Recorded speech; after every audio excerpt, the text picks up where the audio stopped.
Hi guys, welcome to my channel. Today or right now I'm gonna explain the different things or aspects or things that can contribute to having, like, I guess somewhat healthy hair. I don't really consider this healthy, but people do.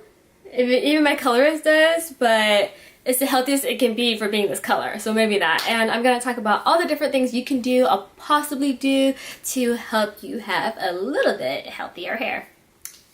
Okay, so one of the things that I've always done since forever was I do cut my hair frequently or give it a trim. So let's say you curl your hair a lot or you blow dry it a lot, which actually recently, ever since I colored my hair, or even before I colored my hair for the first time, this is the second session, I never really curl my hair anymore after that because I don't really care about curling it for work. But usually when you do, you should always trim your hair like 1 to 2 months just to keep it healthy at the tips. So your hair is technically not living, like this part is not living, it's already grown out, or that's what I was told. But your follicles are, so that's really different. So I've always cut my hair quite often. So in high school, I colored my hair a bunch of times, and I think it remained healthy just because I had an aunt that cut my hair. So I literally got it cut every 2 months. And I think back then that's kind of what kept it healthy. And I literally showered it every single day, or like washed it every single day. And technically when you color your hair, you're not supposed to do it all that often, but I did anyways when I was in high school because I couldn't stand not washing my hair. So that was one thing, and up until now I still feel like trimming your hair or cutting your hair is really good for it. So not recently, like a couple of years ago, I went to 2 different colorists and they did a really bad job. I know they did a bad job because, like I said, I colored my hair a bajillion times in high school and nothing was ever wrong with it until I did it twice in LA with 2 different people, and I was like, what did you do to my hair? Because I was getting split in a lot faster. It didn't feel good. It was like kind of crunchy. To me right now, I feel like this is technically, but so I knew that they did it incorrectly, and so I trimmed my hair quite often. So it kind of had the illusion of looking healthy even though it didn't. So this time around, when the first session, I had cut my hair like at least 3 times since the first time that I've colored it to like the silver that you saw a while back. Actually, probably the previous video you saw. I cut it about 3 times. So I cut it right after he cut my hair. I also trimmed it. So usually when you ask for a trim and you're trying to grow your hair out, you tell them, I'm trying to grow my hair out, I want it long, could you just trim it like a centimeter or a millimeter? Otherwise they'll cut an inch or half an inch, like maybe every single time.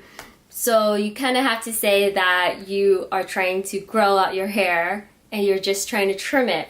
So I literally cut it 3 times after that, the first session, because I felt like I still had a hint of the blonde that was bad from the previous 2. So that's one thing I do, and I feel like that is the most significant thing that you can do to keep your hair looking healthy and shiny. Another thing is, number 2, is I don't ever blow dry my hair.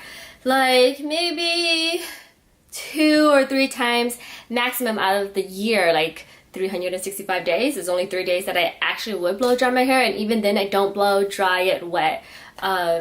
Just because, well, 1, I'm lazy, and 2, I just don't like the added heat for no reason. Like if I can air dry it, then I prefer to air dry it.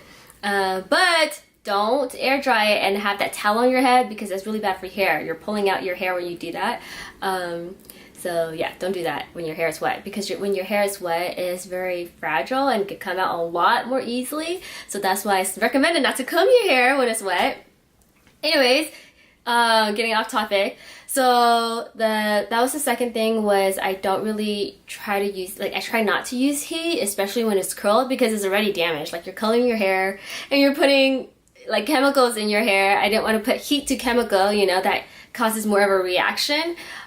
So I don't necessarily curl it all that often unless I have to, like a wedding or something like that. Yeah, so no blow drying, no heat curling unless you have to, and if you do, try to keep it for as long as you can. So that was another thing, and I think this may seem really irrelevant to certain people, but I think eating healthy is really good for your hair follicles and just your hair in general, because your hair is kind of like the surface of your body, like your skin. So vitamin C is really good, and I try to eat healthy just because I think healthier food is just more delicious to me. Like, it just tastes good to me. Like, when I eat bad food, it just does not taste so good. Not really. Moment. Anyway, so I try to eat really healthy. In the past year or two, I've been upping the carrot juice.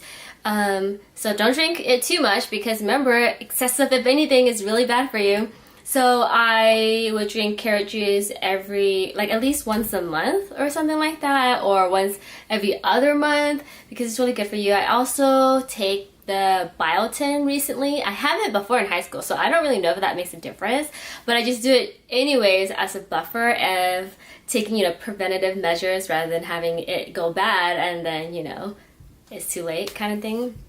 So basically, consumptions of what you eat. So obviously you are what you eat. I guess I believe that is not obvious. It may not even be true, but in my opinion and my research, I think that's true. So try to eat healthy. What else? So when you curl your hair or when you color your hair, something that I always do is use the correct shampoo. You don't want to skim out on the shampoo and conditioner. I do condition my hair like excessively just because I don't like the static of it, and since I air dry it, conditioner is easier when you're air drying, so it's not all tingly already. So that's another thing that I do, so conditioner and shampoo. A long time ago, when those two separate colorists, messed up my hair, I used a lot of oils, and that helped a lot. So oil mask helped a lot, but ever since I did this, I've never used the oil mask, and I've never put oil on, but I will now, because if I do a third session, I'm pretty sure it's gonna get pretty bad. But I'm gonna start using oil, but you just can't use like any hint of yellow tone oil, because that would change the color of your hair. Like, it would change this color to like probably blonde or gold, which I don't really like. So yeah, so oils are really beneficial conditioner. What else? Oh, combing your hair. So definitely don't comb your hair too much or excessively. Like I said, excessive of anything is really bad. But when your hair is tangled, you need to brush your hair, because when it's tangled, it's like conforming.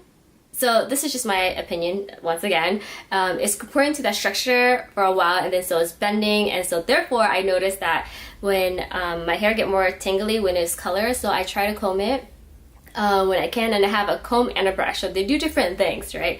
A brush makes it like very voluminous and soft, and the comb is just really just combing it through and not really giving it that volume.